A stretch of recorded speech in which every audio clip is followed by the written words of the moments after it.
नमस्कार, जय जय श्री राधे श्याम। आप सबका मेरे चैनल में स्वागत है। तो आज की वीडियो में मैं एक ऐसे क्वेश्चन का आंसर देने वाला हूँ जो कि शायद सबके अंदर होगा, सबको इसको जानने की इच्छा होगी।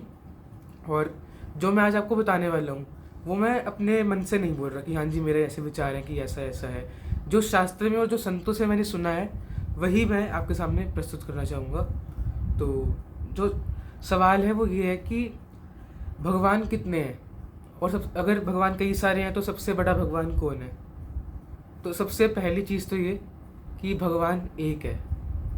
आप शास्त्र उठाएंगे उनमें ऐसे लिखा है, एको ब्रह्म द्वितीय नास्ति। एक ही परमात्मा तत्व है, एक ही भगवान है जो कि सब रूपों में खेल रहा है।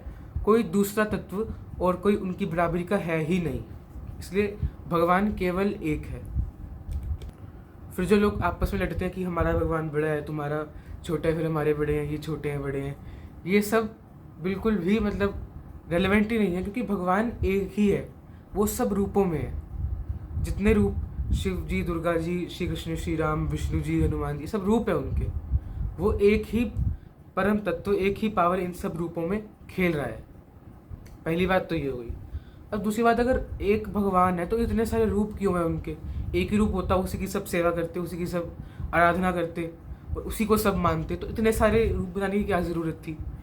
तो मैं बता दूं, जो इतने सारे रूप भगवान के हैं ये इंसानों ने ज़्यादा थोड़ा ना बने हैं, कि मतलब हमारी कल्पना थोड़ा ना कि भगवान इतने सारे होंगे, ऐसे है वैसे है।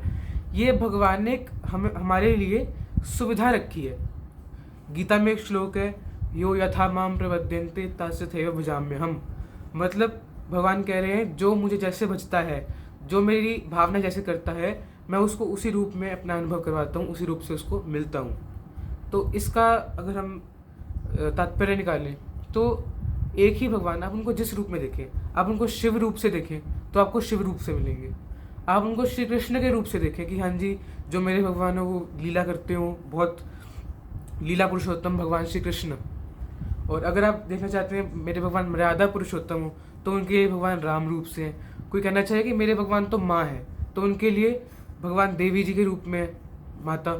तो ये सब रूप इसलिए बनाए गए हैं क्योंकि सबकी अपने अपने रुचि होती है कि हाँ जी मुझे अपने भगवान को इस रूप में देखना है। तो जो जिसका इंटरेस्ट हो वो उस भगवान के उस रूप को आराधना करे, इसलिए भगवान ने अपने इतने रूप बनाए हैं। जैसे एक ही घाट, नदी के कई सारे घाट होते हैं, तो किसी भी घाट में आप जाएंगे नदी वही होगी, चाहे जिसी घाट से नहाए, एक ही आप गंगा जी में ही उसी एक नदी में आप नहा रहे हैं। वैसे जिस भी मार्ग से, जिस भी रूप को लेकर के आप चलेंगे, आप आराधना उसी एक परम तत्व की, उसी भगवान की कर रहे हैं। तो पहले तो हमें इस बात को समझना होगा। तो दूसरी बात आती है कि लोग कहते हैं भगवान तो निराकार है, कई कहते हैं भगवान तो साकार है, कई कहते हैं साकार है तो निराकार नहीं है, कई कहते हैं निराकार है तो साकार कैसे हो सकता है। तो भगवान सर्व सामर्थ है, कर्तुम कर्तुम अन्यथा कर्तुम। जो हो सकता है वो भी कर सकते हैं, जो नहीं हो सकता वो भी कर सकते हैं। तो ये तो बात है ही। तो अगर वो निराकार हो सकता है तो वो साकार क्यों नहीं हो सकता। अगर वो सर्व सामर्थ है तो क्या उसमें इतनी सामर्थ्य नहीं कि वो साकार हो सकता है या वो निराकार। भगवान निराकार भी हैं, भगवान साकार भी हैं, और भगवान निराकार और साकार से अलग भी हैं। भगवान सर्वाकार है।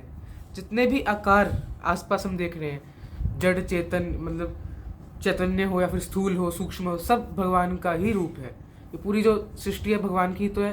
तो लड़ना किस बात का कि हाँ जी ये भगवान बड़े हैं वो छोटे हैं। हाँ, एक बार जब आपने एक इष्ट का चयन कर लिया कि हाँ जी मेरे इष्ट तो ये है, तो आपको उन्हीं को सुप्रीम मानना होगा। मान लो मैंने सोच लिया कि मेरे इष्ट तो श्री राधा कृष्ण है, तो मुझे भावना करनी होगी कि यही सबसे बड़े हैं, यही परम तत्व है। और ये सच भी है। लोग कहते हैं कि इतने सारे पुराण हैं, तो शिव पुराण उठाओ तो उसमें शिव जी को सबसे बड़ा बताया है, भागवत उठाओ तो उसमें श्री कृष्ण को सबसे बड़ा बताया है, विष्णु पुराण में श्री विष्णु जी को सुप्रीम पावर बताया है, देवी भागवत पुराण में देवी माँ को सबसे बड़ा बताया है, कोई कहते हैं गणेश जी सबसे बड़े हैं। तो ये लड़ते हैं लोग आपस में कि हाँ जी हमारे बड़े, तुम्हारे बड़े, ये छोटे वो। तो इसका ये है कि ये किस लिए लिखा गया। ये इसलिए कि अगर शिव जी का कोई उपासक है तो शिव पुराण पढ़े, उसकी भावना दृढ़ हो कि शिव जी सुप्रीम है।